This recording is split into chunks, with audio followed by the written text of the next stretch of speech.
बहुत समय पहले की बात है। रामपुर नाम के गांव में विलास नाम का एक आदमी अपने परिवार के साथ रहता था।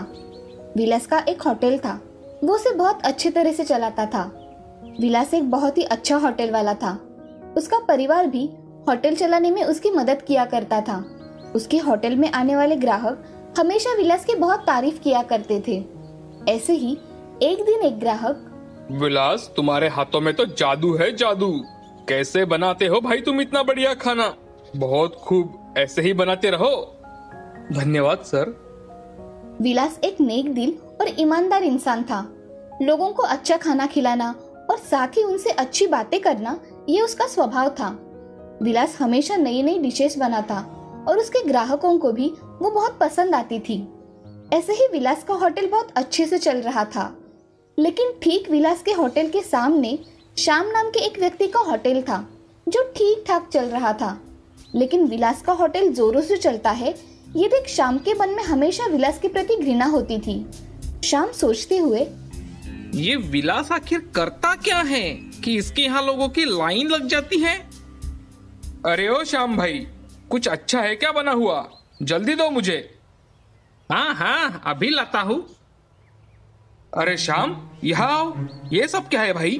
ये दाल तो बासी है, और ये रोटी, ये क्या रोटी है जो टूट नहीं रही? ये खाना तो बिल्कुल बेकार है, बेकार। अरे ओ काका, चुपचाप से खाना खा लो और बिल भर दो। अब क्या तुम मुझे सिखाओगे कैसा खाना बनाते हैं? श्याम हमेशा अपने ग्राहकों से बड़ी बदतमीजी से बात करता था। उसकी खराब क्वालिटी का खाना बनाने के कारण उसके होटल पर लोगों का आना बंद हो गया था। विलास के होटल की चलने की आखिर क्या वजह है, ये देखने के लिए रात हो जाने के बाद श्याम विलास के घर गया और देखने लगा तो उसने देखा विलास अगले दिन कौन कौन से व्यंजन बनाने हैं उसकी लिस्ट बनाता है और उसकी रेसिपी अपने डायरी में लिखकर सो जाता है। विलास के सो जाने के बाद श्याम चोरी छुपे अंदर जाता है और वो डायरी पढ़ लेता है और मोबाइल में उसका फोटो निकाल लेता है। दूसरे दिन श्याम होटल में वही व्यंजन बनाता है जो विलास की नई खोज थी। उसकी खुशबू बहुत बढ़िया थी। साथ ही साथ अब उसने लोगों से मीठा मीठा बोलना शुरू कर दिया था, तो लोग अब धीरे धीरे श्याम के होटल में आने लगे थे। एक दिन एक ग्राहक श्याम से, अरे श्याम, तुमने तो कमाल कर दिया। क्या लाजवाब खाना है तुम्हारा, और ये तुम्हारी नई डिशेस खाकर तो मन ही नहीं भरता। ऐसा लगता है और खाते रहो। जी धन्यवाद भाई साहब। अब विलास के कुछ ग्राहक श्याम के ग्राहक बन चुके थे। ये देख विलास मन में सोचने लगा, कुछ ना कुछ तो गड़बड़ जरूर है। उस रात विलास इसी बारे में सोचते सोचते देर रात तक सोया ही नहीं। तभी उसे लगा कि कोई उसके घर में घुस रहा है। अच्छे से देखने पर उसे वहां श्याम दिखाई दिया। श्याम वहां आया और विलास की डायरी से उसकी रेसिपी चुरा ली। विलास उस रात ये सब चुपके से देख रहा था। अब दूसरे दिन विलास श्याम के होटल पर जाता है और श्याम से कहता है, क्या बात है भाई श्याम, तुम तो बहुत अच्छी अच्छी रेसिपी बनाकर लोगों को खिलाने लगे हो। हाँ हाँ, लोगों को मेरे व्यंजन तुम्हारे हाथ के बने व्यंजन से ज्यादा पसंद आते हैं। नए नए व्यंजन भी बनाना चाहिए विलास भाई, समझे? हाँ हाँ, वो तो है, मगर हमें कहाँ तुम्हारे जैसे व्यंजन बनाने आते हैं। श्याम विलास से बदतमीजी से बात करता है और अपने होटल के ग्राहक से बात करने लगता है। ये देख विलास वहां से चला जाता है। उस रात विलास नई रेसिपी इस प्रकार लिखता है कि लोग उसे खाते ही उल्टी करने लगे, लेकिन किसी को कुछ नुकसान न हो। श्याम हर रोज की तरह रात में चोरी छुपे विलास के घर आता है और चुपके से अपना काम करके चला जाता है। विलास उसे चुपके से देखकर मन ही मन सोचता है, अब आएगा मजा बेटा। मेरी रेसिपी चुराते हो, अब कल देखना क्या होता है। श्याम हमेशा की तरह विलास की चुराई हुई रेसिपी बनाता है और लोगों को देने लगता है। उसे खाते ही लोग उल्टी करने लगते हैं। श्याम मन में, अरे अरे, ये क्या हो रहा है आज श्याम? यहाँ से भाग ले बेटा, अब तेरा कुछ नहीं चलने वाला। लोग तुझे पत्थर से मारेंगे। श्याम घबरा जाता है और होटल से दुम दबा के भाग जाता है। थोड़ी देर में विलास वहां आता है और सबको दवाई देता है और दूसरे दिन से विलास का होटल फिर से लोगों से भरने लगा और सब कुछ पहले की तरह ठीक हो गया। इस कहानी से हमें ये सीख मिलती है कि लालच बुरी बला है। कभी भी किसी की कोई भी चीज नहीं चुरानी चाहिए। खुद के दिमाग का इस्तेमाल करना चाहिए। अपनी मेहनत, लगन और ईमानदारी से कोई भी काम करो तो जिंदगी हमें सब कुछ दे जाती है। सीतापुर नाम के गांव में शारदा नाम की औरत रहा करती थी। उसके पति के देहांत के बाद वह मजदूरी का काम किया करती थी। उसे एक रानी नाम की लड़की थी जो स्कूल में जाती थी। शारदा जब मजदूरी का काम किया करती थी तब रानी स्कूल जाकर अपनी पढ़ाई पूरी करती थी। जब जब रानी को समय मिलता वो भी अपनी माँ के साथ काम पर चली जाया करती थी। दूसरे गांव में अगर मजदूरी का काम मिला तो शारदा रानी को लेकर दूसरे गांव चली जाती थी। एक दिन अपना काम खत्म करके शारदा जंगल के रास्ते से घर जा रही थी। तभी भूख लगने की वजह से शारदा और रानी एक पेड़ के नीचे रोटी खाने के लिए बैठ जाती है। शारदा रानी से, रानी बेटी चलो हम पहले खाना खा लेते हैं। हाँ माँ, मुझे भी बहुत भूख लगी है, चलो ना खाना खाते हैं। दोनों माँ बेटी खाना खाना शुरू कर रही थी। तभी उनके पास एक बूढ़ी औरत आकर, मुझे बहुत भूख लगी है बेटा, 2 दिन से मैंने खाना नहीं खाया। आइए माँ जी, हमारे साथ खाना खा लीजिए। ऐसा कहकर शारदा बूढ़ी औरत को 2 रोटियां दे देती है। बूढ़ी औरत भूखी होने की वजह से वह 2 रोटी झट से खा लेती है। तभी बूढ़ी औरत, मुझे और भूख लगी है, मुझे और खाने को दो। उसकी बातें सुन शारदा ने उसे अपने हिस्से की रोटी भी खाने को दे दी। तभी बूढ़ी औरत ने वह रोटी भी खा ली। यह देख रानी बूढ़ी औरत से, दादी जी लगता है आपको बहुत भूख लगी है, ये लीजिए मेरे हिस्से की रोटी भी आप ही खा लीजिए। ऐसा कहकर रानी ने भी अपनी रोटियां बूढ़ी दादी को दे दी। बूढ़ी दादी ने रानी के हिस्से की रोटी भी खा ली। तभी बूढ़ी दादी शारदा से, क्या तुम्हारे पास इतनी ही रोटियां थी? देखिए माँ जी, मैं काम खत्म करके घर जा रही थी। हमने रास्ते में खाने के लिए सिर्फ 6 ही रोटियां लाई थी। अब खाने के लिए कुछ भी नहीं बचा। अगर आपको बहुत भूख लगी है तो माँ जी आप हमारे साथ हमारे घर चलो। मैं आपको हर रोज आपको जितनी रोटियां चाहिए उतनी बनाकर खिलाऊंगी। क्या तुम सच में मुझे जितनी रोटियां चाहिए उतनी बनाकर खिलाओगी? अपनी जबान से बदलना नहीं, समझी? माँ जी मैं आपको जबान देती हूँ, आपको जितनी रोटियां चाहिए उतनी मैं आपको बनाकर खिलाऊंगी। बूढ़ी औरत उसकी बातें सुन जोर जोर से हंसने लगी और उसने एक बड़े राक्षस का रूप धारण कर लिया।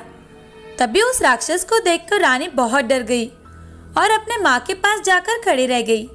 शारदा डर गई थी मगर उसने हिम्मत जुटाकर उस राक्षस से कहा, देखो मेरे कहे अनुसार मैं तुम्हें हर रोज रोटी खिलाऊंगी और जिस दिन मैं तुम्हें रोटी ना खिला पाई उस दिन मैं और मेरी बेटी अपने आप आकर तुम्हें सौंप देंगे। शारदा की बातें सुन राक्षस मान गई। शारदा और रानी अपने गांव लौट गए। तभी रानी शारदा से, माँ तुमने बड़ी खूबी से उस राक्षस से हम दोनों को छुड़ा लिया। नहीं बेटी, मैंने उस राक्षस से झूठ नहीं बोला। मैं सच में कल से उसे रोटियां बनाकर लेकर जाऊंगी। मैंने उसे वचन दिया है। ठीक है माँ। दूसरे दिन शारदा ढेर सारी रोटियां बनाकर एक टोकरी में भरने लगी। रानी ने भी उसकी मदद कर दी और वो दोनों टोकरी उठाकर जंगल में लेकर गए। वहाँ राक्षस शारदा से, वाह क्या खुशबू है, कहाँ है मेरी रोटियां? लाओ जल्दी दो, मुझे बहुत भूख लगी है। ऐसा कहकर राक्षस टोकरी की सारी रोटियां खा गई और राक्षस शारदा से, मुझे हर रोज ऐसे ही गर्मा गर्म स्वादिष्ट रोटियां खिलाना, वरना तुम दोनों को मैं ऐसे ही खा जाऊंगी। ऐसा सुनकर शारदा और रानी टोकरी लेकर घर लौट आए। वो दोनों हर रोज टोकरी भरकर रोटियां बनाती और उस राक्षस के लिए ले जाती। राक्षस भी बड़े मजे से गर्मा गर्म रोटी खाया करती थी। ऐसे ही कुछ समय बीत गया। एक दिन रानी शारदा से, माँ हमारे पास रोटी बनाने के लिए थोड़ा भी आटा बचा नहीं है और हमारे पास के पैसे भी खत्म हो गए हैं। अब हम क्या करें माँ? क्या करे बेटा, हम दोनों ने जबान दी है तो हमें जाना ही होगा। आज क्या होगा पता नहीं, उसका डर तो मुझे भी लग रहा है। उसी समय वह राक्षस बनी बूढ़ी दादी शारदा के घर आती है और शारदा से बूढ़ी औरत, आओ माँ जी, हम तुम्हारे ही बारे में बात कर रहे थे। इतने दिन मैंने मेहनत करके तुम्हारी भूख मिटाई है पर हमारे पास अब पैसे बिल्कुल खत्म हो गए हैं। तुमने तो आज हमें जंगल तक आने की तकलीफ से भी बचा लिया है। आज तुम हम दोनों को ही खा लो। ऐसा कहकर शारदा अपने बेटी को गले लग जाती है। तभी बूढ़ी दादी एक देवी के रूप में बदल जाती है। वह बूढ़ी दादी राक्षस के सिवा देवी बनी देख शारदा और रानी अचरज से एक दूसरे की ओर देखते हैं। तभी देवी शारदा से, मैंने तुम दोनों की बात सुन ली थी। जब मैंने तुम दोनों को जंगल में देखा था तब तुम दोनों ने अपने पास की रोटी तो दी थी और अपने हिस्से की रोटी भी मुझे दे दी। मैं तुम दोनों की परीक्षा ले रही थी। मैं परीक्षा लेने के लिए राक्षस में बदल गई और तुमने मुझे एक दिन भी नहीं कोसा और हर रोज अपने किए वादे के मुताबिक मुझे रोटी खिलाती रही। इससे मैं बहुत प्रसन्न हो गई हूँ। मैंने तुम दोनों जैसा नेक इंसान आज तक नहीं देखा। तुमने मुझे खाना खिलाकर संतुष्ट किया। आज से तुम्हें किसी भी चीज की कमी नहीं होगी। ऐसा कहकर देवी माँ ने हीरे, पैसे, सोने के सिक्कों का ढेर बना दिया। शारदा और रानी तो ये देखकर हैरान हो जाते हैं। तभी देवी शारदा से, तुम अब अपनी पूरी जिंदगी अच्छी तरह से गुजार सकती हो और हाँ, तुम्हारे ऊपर मैं एक और बड़ी जिम्मेदारी डालने वाली हूँ। ऐसा कहकर देवी माँ ने अपना हाथ घुमाया और वहाँ एक जादुई छड़ी आ गई। वो छड़ी देवी माँ शारदा को देकर, तुम इस छड़ी को जैसे ही गोल घुमाओगी तब यहाँ ढेर सारी रोटियां तैयार होगी। तुम उन रोटियों को लेकर गरीबों में बांट देना। तुम गरीबों की सहायता कर उनकी भूख मिटाओगी। ऐसा कहकर देवी माँ आशीर्वाद देकर वहाँ से अदृश्य हो गई। तभी शारदा ने कीमती हीरे, जवाहरात, सोने के सिक्के और पैसे अलमारी में रख दिए और कुछ पैसों से शारदा ने नया घर भी बनवाया और उसमें रहने लगी। अगले दिन से शारदा उस जादुई छड़ी की सहायता से रोटियां बनाने लगी और रानी उन रोटियों को एक टोकरी में भरने लगी। पर्याप्त रोटियां जब बन जाए तब शारदा उसे बंद कर दिया करती थी। शारदा वो रोटियां हर रोज गरीबों में बांटती थी और कुछ रोटियां मंदिर में भी दान किया करती थी। वो रोटियां बांटते बांटते अपना जीवन हंसी खुशी गुजार रही थी। इस कहानी से हमें यह सीख मिलती है कि जिंदगी में हमेशा सबकी मदद करनी चाहिए और भूखे की हमेशा भूख मिटानी चाहिए। कब हमारा नसीब चमक जाए ये हमें भी पता नहीं चलता। इसीलिए अच्छे कर्म करो, फल की अपेक्षा मत करो। एक बार की बात है, दूर एक गांव में रोहन नाम का एक अनाथ लड़का रहा करता था। रोहन का कोई घर ना होने के कारण वो दिन भर मजदूरी का काम करता और रात के समय पेड़ के नीचे सो जाता था। उसे देखकर गांव के लोग तरह तरह की बातें करते थे। कुछ लोगों को उसकी दया भी आती थी।